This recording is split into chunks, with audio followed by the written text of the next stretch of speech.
आप सभी बच्चों का नंदीश्वर विद्यालय की ऑनलाइन क्लासेस में स्वागत है और आप पढ़ रहे हैं क्लास 11th की फिजिक्स का चैप्टर नंबर 4। तो मैं यहाँ पर क्लास 11th लिखना भूल गया सभी। तो आज अपने टॉपिक क्या रहेंगे? कोणीय विस्थापन, कोणीय वेग, आवृत्ति, कोणीय वेग में संबंध, कोणीय त्वरण, रेखीय वेग और कोणीय वेग में संबंध पढ़ेंगे। ज्यादा है टॉपिक, थोड़ा ध्यान से सुनना और ध्यान से समझना। यहाँ पर हम सबसे पहले टॉपिक देखते हैं कि कोणीय विस्थापन किसे कहते हैं।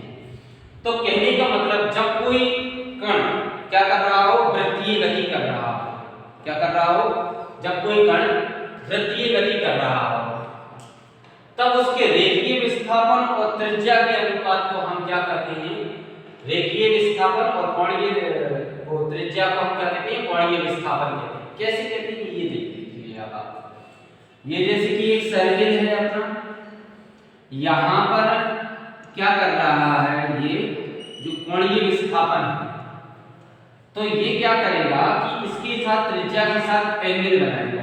आप ऐसे भी कह सकते हैं कि वृत्तीय गति करने वाला कोई कण केंद्र पर अपनी गति के दौरान जितना कोण अंतरित करता है वह उसका क्या कहलाता है? कोणीय विस्थापन कहलाता है। तो आप ऐसे भी कह सकते हैं। तो हम एक बार और कह देते हैं कि जब कोई कण वृत्तीय गति कर रहा होता है तब उसके रेखीय विस्थापन यानी कि अपन को ये गोल दूरी नहीं लेनी है, यानी ये गोल दूरी नहीं लेनी है अपन को। ये सीधी रेखा में दूरी दिख रही है, ये जो विस्थापन कहलाता है, ये क्या कहलाएगा? विस्थापन। विस्थापन हमेशा सीधी रेखा में ही नापा जाता है, आप कुछ जानते होंगे इस बात को। तो यहाँ पर जो विस्थापन होता है ये कोणीय विस्थापन हो जाएगा आपका, ठीक है। और ये त्रिज्या होगा, ये क्या कह रहा है? आपकी त्रिज्या। तो इन दोनों के अनुपात को अपन क्या कहेंगे? कोणीय विस्थापन कहेंगे। यदि उसका कोणीय विस्थापन डेल्टा थीटा और मतलब उसके द्वारा केंद्र पर बनाया कोण डेल्टा थीटा और कोणीय विस्थापन डेल्टा एस और त्रिज्या आर हो, कोणीय विस्थापन डेल्टा थीटा बराबर होता है डेल्टा एस अपॉन आर। इसको किसमें नापते हैं? रेडियन में नापते हैं। तो ये आपका कोणीय विस्थापन होगा।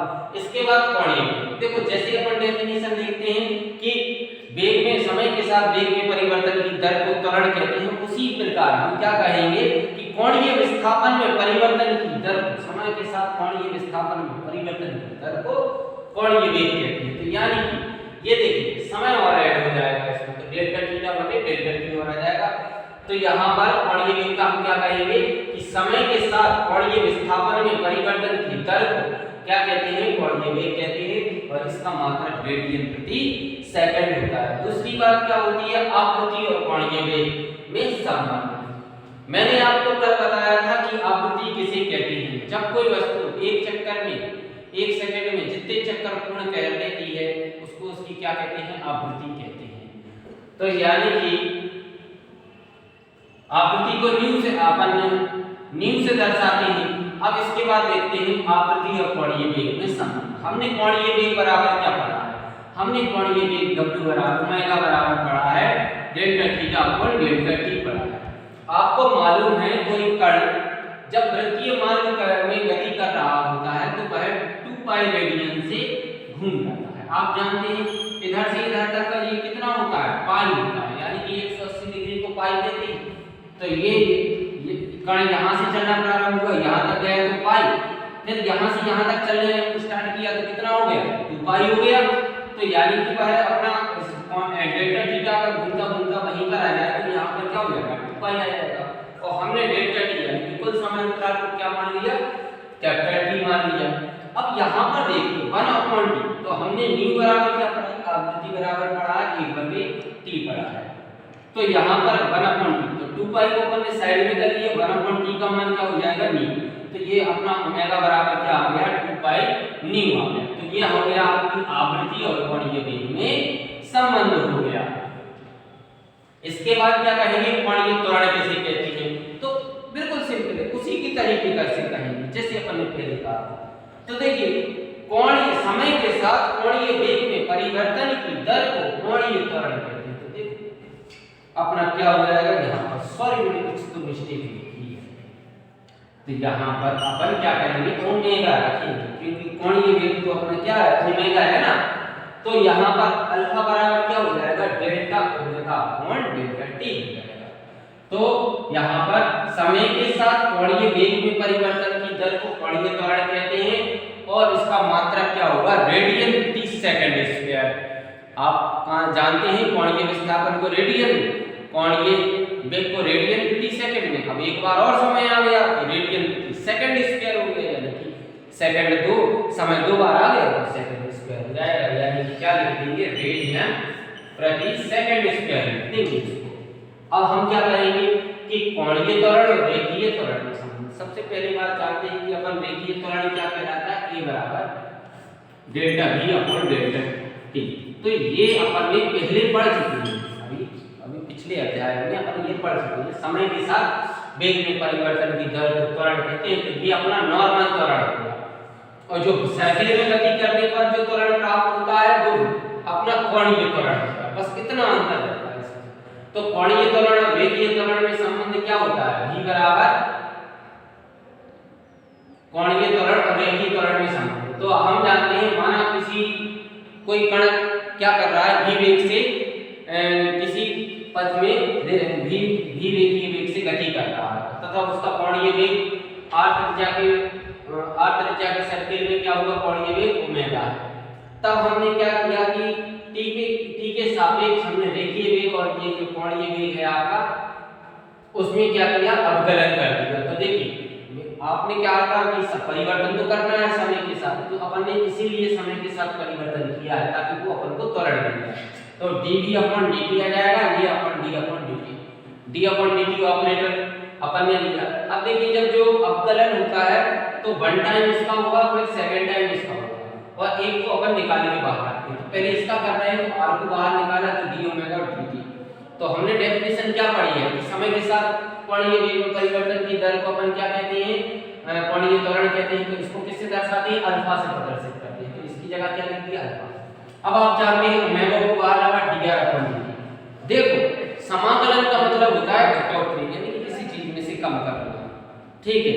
तो यहाँ पर हम क्या कर रहे हैं, ये एक नियत राशि है, त्रिज्या कैसी है, एक नियत राशि है। जब त्रिज्या कभी ना तो घटेगी ना तो बढ़ेगी, तो स्थिर रहेगी, तो इसका मान कितना हो जाएगा, 0 हो जाएगा। जब इसका 0 में इसका गुणा होगा तो ये क्या हो जाएगा, 0 हो जाएगा। तो ये बराबर अपना क्या आ जाएगा, अल्फा। तो ये अपना आ जाता है कोणीय त्वरण और रेखीय त्वरण के संबंध, ठीक है। इसके बाद नेक्स्ट क्वेश्चन कौन सा आता है अपना, कि रेखीय वेग और कोणीय वेग किसे कहते हैं, रेखीय वेग और कोणीय वेग में संबंध स्थापित कीजिए। तो रेखीय वेग तो आपने पढ़ा ही है, मैं एक बार और बता देता हूँ। समय के साथ विस्थापन में परिवर्तन की दर को रेखीय वेग कहते हैं या वेग कहते हैं, ठीक है। कोणीय वेग एक बार और एक्सप्लेन कर देता हूँ कि समय के साथ कोणीय विस्थापन में परिवर्तन की दर को कोणीय वेग कहते हैं। मान लीजिए ये अपना एक सर्किल है, मैं थोड़ा साफ कर देता हूँ।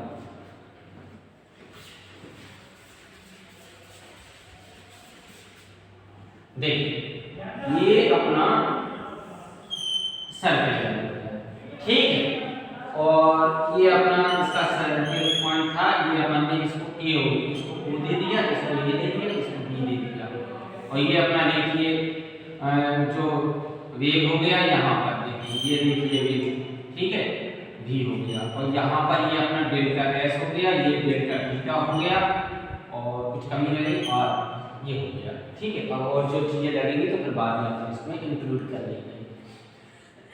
अब यहाँ पर देखिए समय पहले देते हैं त्रिभुज उपयोगी में देखते हैं। माना कोई कण वृत्तीय मार्ग में, समय पहले अपन जो चीजें लिखनी पड़ती हैं वो लिखते हैं।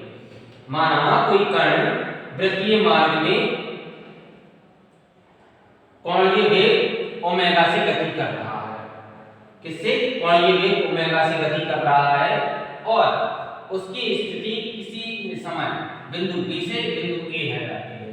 तो इस स्थिति में उसका कोणीय विस्थापन डेल्टा s तथा कोणीय विस्थापन डेल्टा थीटा, और जो आपका कोणीय विस्थापन डेल्टा s और त्रिज्या r हो जाती है, ठीक है। जो इसने रेखीय विस्थापन तय किया वो डेल्टा s हो गया, और जो कोणीय विस्थापन किया वो डेल्टा थीटा हो गया। यहाँ पर सॉरी, ये रेखीय विस्थापन आपका डेल्टा s है और कोणीय विस्थापन डेल्टा थीटा है। तो अब आपको कोई दिक्कत नहीं होगी, और त्रिज्या क्या है, r होगी। तो देखिए यहाँ पर कोणीय वेग ओमेगा बराबर delta theta upon delta T, इसको समीकरण 1 मानेंगे। और रेखीय वेग v बराबर delta s upon delta T, यानी कि जो आपका रेखीय विस्थापन delta s upon delta T हुआ है। अब देखते हैं बट अपन कोण बराबर क्या जानते हैं, चाप बटे त्रिज्या। तो चाप अपनी ये है तो त्रिज्या क्या है, ये r है, तो डेल्टा s अपॉन डेल्टा है। अपन क्या करते हैं, डेल्टा थीटा में मान रखते हैं समीकरण में। देखो मैंने दोबारा लिख दिया है, ओमेगा बराबर delta theta upon delta T हो जाएगा यहाँ पर। तो यहाँ पर अपन ने डेल्टा थीटा का मान रखा, तो डेल्टा s अपॉन r, आप जानते हैं बटे की चीज हमें है तो बटा है, तो ये दोनों क्या होंगे आपस में मल्टीप्लाई हो जाएंगे। देखो r डेल्टा। अब क्या करते हैं अपन कि जो ये दोनों मल्टीप्लिकेशन में है, हम इन दोनों को अलग-अलग लिख सकते हैं। तो 1 अपॉन r और delta upon delta s upon delta t हो गया। अब हमने क्या पढ़ा है, delta s upon delta t, यानी कि कोण ये वेग, सॉरी रेखीय वेग पढ़ा है। तो delta s upon delta t अपना ये आ गया, तो अपन यहां पर क्या लिख सकते हैं, v लिख सकते हैं। तो ओमेगा बराबर 1 अपॉन r इनटू v हो गया। ये देखिए यहां पर ये कैसा है, भाग में है तो यहां पर जाएगा, तो क्रॉस मल्टीप्लिकेशन हुआ इसका, तो ये यहां पर क्या आ जाएगा, ओमेगा। v बराबर क्या आ गया, r ओमेगा। देखो v का मतलब क्या है, रेखीय वेग, तो यानी कि ये क्या है, रेखीय वेग है, और ये क्या है आपका कोणीय वेग है। ये आपका क्या है, कोणीय वेग है, और ये आपकी त्रिज्या है। तो यानी कि रेखीय वेग बराबर त्रिज्या गुणित कोणीय वेग, तो ये आपका हो जाएगा कोणीय वेग और रेखीय वेग में संबंध। और यहां पर आपका व्यंजक कंप्लीट होता है। वीडियो क्लोज कर दे, बंद कर दो।